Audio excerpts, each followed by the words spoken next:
pag-aaralan natin ngayon mga kapatid ay ang patungkol sa 7 susi, 7 tatak, 7 arkangheles, 7 espiritu ng Diyos at 7 pangalan ng matatanda. Sa topic na ito mga kapatid ay marami na naman tayong matutunan. Salamat na lang rito sa aklat ng kapangyarihan ng Diyos na ipinagkaloob sa atin ni Morningstar King RP Rodolfo Impal Palatok. Mayroong mga nagtatanong mga kapatid, bakit raw naandito sa 777 Morningstar Foundation Incorporated, Kingdom of Maharlika ang aklat na ito? At bakit raw kasama na rin ang Divine Wealth and Assets or Global Accounts? Well, ito ang kasagutan ko mga kapatid. Si Morningstar kasi o tala sa umaga, King RP Rodolfo Impal Palatok ay isang tapat at mabuting katiwala.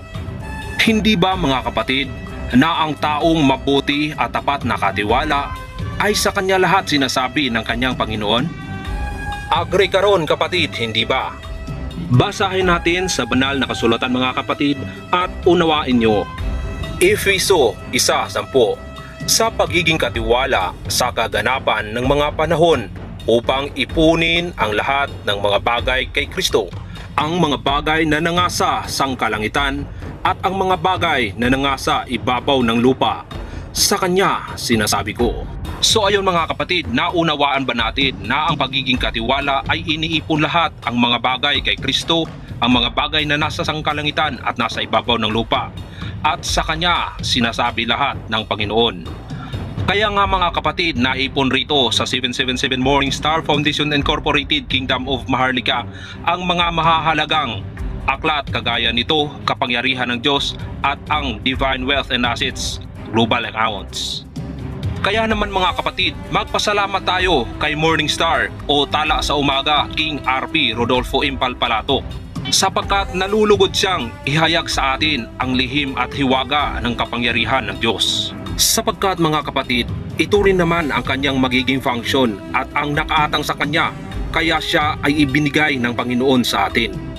Nasusulat sa pahayag 2:26-28, at ang magtagumpay at tumupad ng aking mga gawa hanggang sa katapusan ay bibigyan ko ng kapamahalaan sa mga bansa, at sila'y paghaharian niya sa pamamagitan ng isang panghampas na bakal, gaya ng pagkadurog ng mga sisidlang lupa ng magpapalyok, gaya naman ng tinanggap ko sa aking Ama, at sa Kanya'y ibibigay ko ang tala sa umaga. Kaya nga mga kapatid, ibinigay sa Kanya ng Panginoon ang apelyedong Palpalatok o ang ibig sabihin ay tala sa umaga. Siya ngayon si Morningstar o ang tala sa umaga. At siyempre, dapat lang siya maging hari sapagkat nasusulat sa pahayag 2:27 at sila'y paghaharian niya sa pamamagitan ng isang panghampas na bakal. Kaya nga mga kapatid, si King RP Rodolfo Impal Palatok ay siyang aming maestro patungkol sa pagtuturo sa banal na kasulatan o scripture o ang tinatawag sa banal na Biblia na panghampas na bakal. Ayun mga kapatid, doon sa mga nagtatanong, sana po ay naliwanagan na kayo. Well, anyway, magpapatuloy na tayo mga kapatid sa ating main topic ngayon. Welcome sa pang-5 episode ng Aklat ng Kapangyarihan ng Diyos. Sa nakaraang episode mga kapatid ay nagtatapos tayo sa naprap na ang anghel na dumapo sa likuran ng cross ng Panginoong Hesus. Naprap, pangalan ng anghel na dumapo sa pinagkurusan sa likuran ni Kristo. So ayun mga kapatid, narito na tayo sa ating main topic ngayong episode na ito. Pakinggan at unawain ng mabuti. Narito ang isang pangalang lihim na matutunghayan sa aklat na 7 Llaves o 7 susi. Ito ang Upayool. Bilangin natin mga kapatid ang letters na ito. Upayool, O-P-A-Y-U-O-L o 7 letters. Ang pangalang ito ay kinuha sa bawat unang letra ng 7 pangalan ng 7 tatak o 7 cells. Ayos mga kapatid, rito ay malalaman na natin kung ano ang mga pangalan ng 7 tatak. Pahayag 5:1. At nakita ko sa kanang kamay ni Yaong nakaupo sa luklukan ang isang aklat na may sulat sa loob at sa labas na tinatakang mahigpit ng 7 tatak. Aba, kapatid, ano pang hinihintay mo? Kumuha ka na ng lapis at papel at rito ay itala mo na, sapagkat ngayon ay mahahayag na ang mga pangalan ng 7 tatak. Ang pangalan ng 7 tatak ay ang mga sumusunod: Obro, Perso, Apokalip, Idmonde, Ornabal, Ornilis, Leniger. Ayon kapatid, naitala mo na ba? Nalaman mo na ba ngayon ang 7 pangalan ng 7 tatak? Well, anyway mga kapatid, magpapatuloy tayo at rito naman ay malalaman natin ang 7 pangalan ng 7 Espiritu ng Diyos. Pahayag 5:6. At nakita ko sa gitna ng luklukan at ng 4 na nilalang na buhay, at sa gitna ng matatanda, at isang kordero na nakatayo, na wari ay pinatay, na may 7 suhay at 7 mata, na siyang 7 Espiritu ng Diyos, na sinugo sa buong lupa. Narito ang 7 pangalan ng 7 Espiritu ng Diyos na kinapapalooban ng isang pangalang lihim, katulad din ng Opayuol na kinuha sa bawat unang titik ng 7 pangalan. Ito ay ang Moomaum, at ang kinunan ay ang mga sumusunod. Eto na mga kapatid, ang 7 pangalan ng 7 Espiritu ng Diyos. Itala mo na rin. Narito, una, Misizip, Odilave, Omrovak, Motrigo, Anoy Nil, Odidili, at Misitis. Ayon mga kapatid, naitala na ba natin? Well, anyway, magpapatuloy na ulit tayo.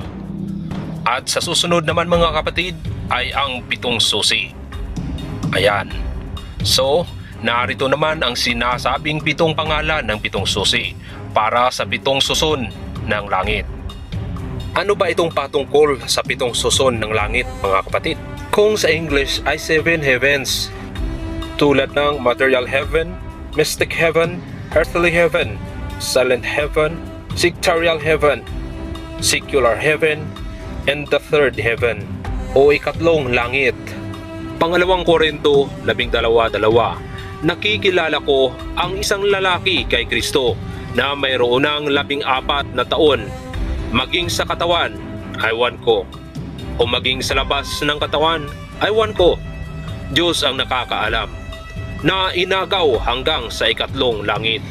So ayon mga kapatid, narito na ang mga pangalan ng 7 susi sa 7 suson ng langit.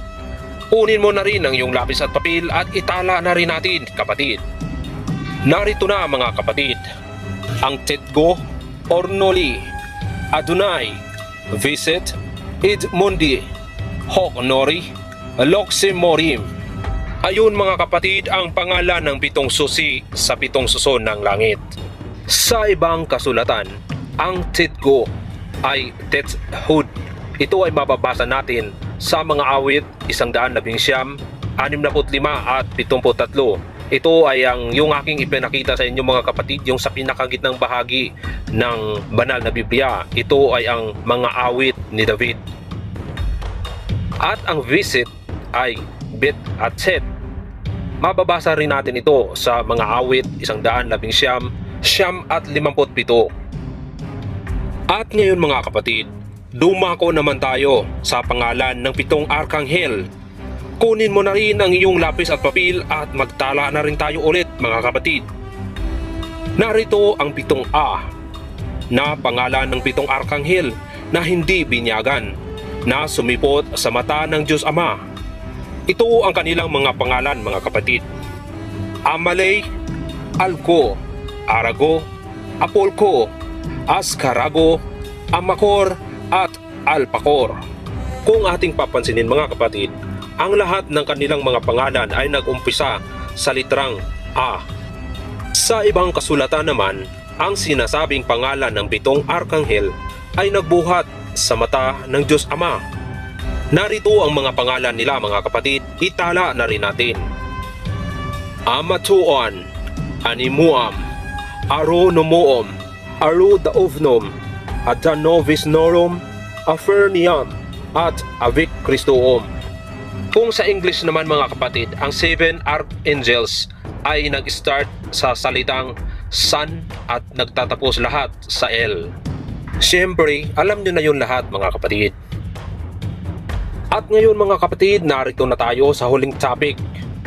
At rito ay ating makikilala ang mga pangalan ng 7 kanununuan o 7 matanda na pawang pangalan ng Diyos. Halika mga kapatid at itala rin natin. Narito ang mga pangalan nila mga kapatid. Sinaios, Desios, Dilios, Elsios, Lumayos, Levios at Ulayos. Sila rin ang tinatawag sa mga pangalang Asorcom, Pasitom, Termium, Okolom, Lumayom, Livium at Ulayom. So ayun mga kapatid, naitala ba natin lahat ang ating mga napag-aralan rito sa topic na ito? Ang 7 susi, 7 tatak, 7 arkanghel, 7 pangalan ng Espiritu ng Diyos, at ang pangalan ng 7 kanununuan o 7 matanda. Well, kung naitala na ninyo lahat mga kapatid, magpasalamat tayo at mayroon na naman tayong bagong natutunan sa topic na ito. Well, mga kapatid, abangan na naman natin ang kasunod na topic na aking sasalaysayin sa inyo. Ito ay ang patungkol sa Henry. Napakahalaga nito mga kapatid at kaabang-abang na naman ang topic na ito. Kaya't panoorin natin at panatilihin ang laging nakasubaybay. Maraming salamat. Please like, comment and share at huwag kalimutang mag-subscribe at follow. Maraming salamat. Bye-bye. DJ Love.